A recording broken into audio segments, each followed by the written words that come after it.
But I would love to hear some case studies because, I mean, you've done some incredible work for people. You've not only, helped people exit at a much higher valuation than maybe what they thought their business was worth. You've been able to help people on the buy side get into some businesses that really suit their needs. That really, support their skill set and, I guess supplement who they are and how they operate. And you've helped people get into businesses at a really good price point as well, or good valuation. And so I'd love to get into some of the technical side of that. But for now, let's share some case studies of some businesses that you've helped, some entrepreneurs that you've helped buy or sell. Yeah, absolutely. So about 2.5 years ago, I had a client approach me. They were essentially wanting to exit plan. They were saying, look, we've built this business about 7 figures of revenue, highly profitable, super fast growing. How do we position this for a sale in a year or two? That's how the conversation started. And fast forward a couple of years, we had more and more conversations about possibilities and what their skill set was, what they really wanted to do. And we came up with an idea that started very small, but escalated pretty quickly. So what we came up with was their business had grown over this time to an 8-figure business, 8-figure revenue, super profitable, still very fast growing. And they wanted to leverage, it was in the healthcare niche, they wanted to leverage and create a healthcare platform by acquiring other healthcare related brands. So we came up with a strategy to do that. And then also, how do we go raise capital for that? So we ended up finding $55 million worth of capital to get them going on the process. But the coolest part of this deal was we actually negotiated to acquire their existing brand from themselves. So everyone kind of thinks it's binary when you're selling a business. You either sell the business or you keep running it. What we found here was another option where they could actually take a lot of chips off the table, set themselves up, start investing in deals like we're doing at the Lifestyle Investor Mastermind. And then over here, they can keep growing the business. They still own the vast majority of the business, are 100% in control. So at the time we raised the capital, it was around, call it 15 to 20 million in revenue. Fast forward 3 to 4 months now, they've grown via 6 acquisitions to over 100. They're chasing down 100 million in revenue already.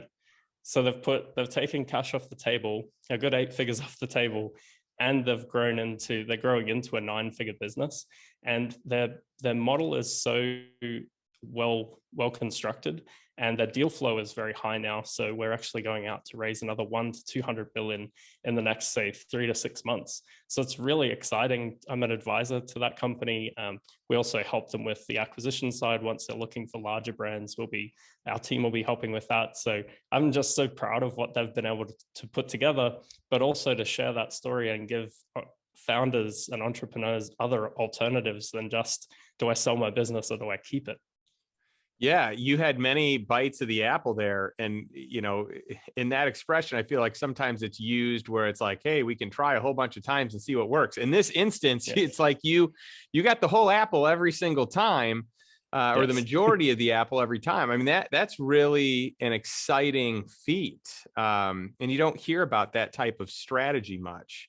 We got a few other members in the mastermind that have had a similar situation where they, sold their company, but maybe the private equity group coming in to buy it didn't want to buy the whole thing. And so they parceled off part of it. And then what they parceled off ended up becoming something really big. And then they sold that, parceled another one off. And so it's fascinating when you really understand the ins and the outs of buying and selling, and how do you evaluate these companies, and how do you carve portions off? What is a group going to want? What are they not going to want? How do you layer in technology on top of it? How do you take like a service-based company and kind of soup it up a little bit with, some sort of software? And I know I'm speaking your language. I'd love to hear some more tricks of the trade from you. Yeah, well, you bring up a good point. So the second bite of the apple is a classic private equity strategy. The main reason they offer this is to get a better deal, because it's less cash they have to pay. Their IRR looks better for their investors. It's actually not in your best interest, the main reason this is offered. And we've seen it go both ways. Our friend Ryan, he's been public about this, so I can say this. His did not turn out well. His rolling the equity forward did not play out well because the company was mismanaged after it was acquired. So it can go both ways. The way we've structured this deal is the clients are still in control of the entity. So they've rolled cash, they've taken cash off the table, got access to more capital, but they're still in control. So there's still risk, of course. The market can change. Maybe they're not as great operating a 9-figure business as they were an 8-figure business, but they're more in control.